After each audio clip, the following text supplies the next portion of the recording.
সোনার ঝলক যেন দিন দিন আরও দূরের স্বপ্ন হয়ে উঠছে সাধারণ মানুষের জন্য। আন্তর্জাতিক বাজারের প্রভাব ও দেশীয় মূল্য সমন্বয়ের ধারাবাহিকতায় দেশের বাজারে আবারও উচ্চ অবস্থানে রয়েছে হলুদ ধাতুটির দাম।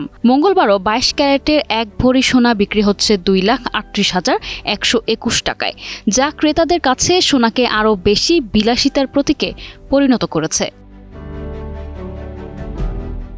গত 25 মে দাম বৃদ্ধির পর থেকে এ মূল্য কার্যকর রয়েছে এবং নতুন কোনো মূল্য ঘোষণা না দেওয়া পর্যন্ত একই দামে সোনা বিক্রি হবে বলে জানিয়েছে সংগঠনটি। বাজুসের সর্বশেষ মূল্য তালিকা অনুযায়ী 21 ক্যারেটের প্রতি ভরি সোনা বিক্রি হচ্ছে 2,27,331 টাকায়। এছাড়া 18 ক্যারেটের প্রতি ভরি সোনার দাম নির্ধারণ করা হয়েছে 1,94,847 টাকা। অন্যদিকে সনাতন পদ্ধতির প্রতি ভরি সোনা বিক্রি হচ্ছে 1,58,689 টাকায়। ক্যারেট ভেদে দামের এই পার্থক্য সোনার বিশুদ্ধতার মাত্রার উপর নির্ভর করে নির্ধারণ করা হয়েছে।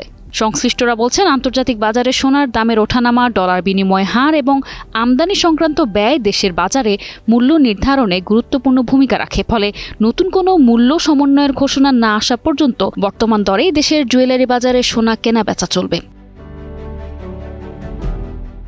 সোনার দাম ধারাবাহিকভাবে উচ্চ পর্যায়ে থাকায় সাধারণ ক্রেতাদের মধ্যে কিছুটা চাপ তৈরি হয়েছে বলে মনে করছেন ব্যবসায়ীরা। তবে বিয়ে ও বিভিন্ন সামাজিক আয়োজনকে কেন্দ্র করে বাজারে সোনার চাহিদা পুরোপুরি কমেনি। আন্তর্জাতিক বাজারের পরিস্থিতি ও বাজুসের পরবর্তী মূল্য ঘোষণা অনুযায়ী আগামী দিনে সোনার দামে নতুন পরিবর্তন আসতে পারে বলে ধারণা করা হচ্ছে।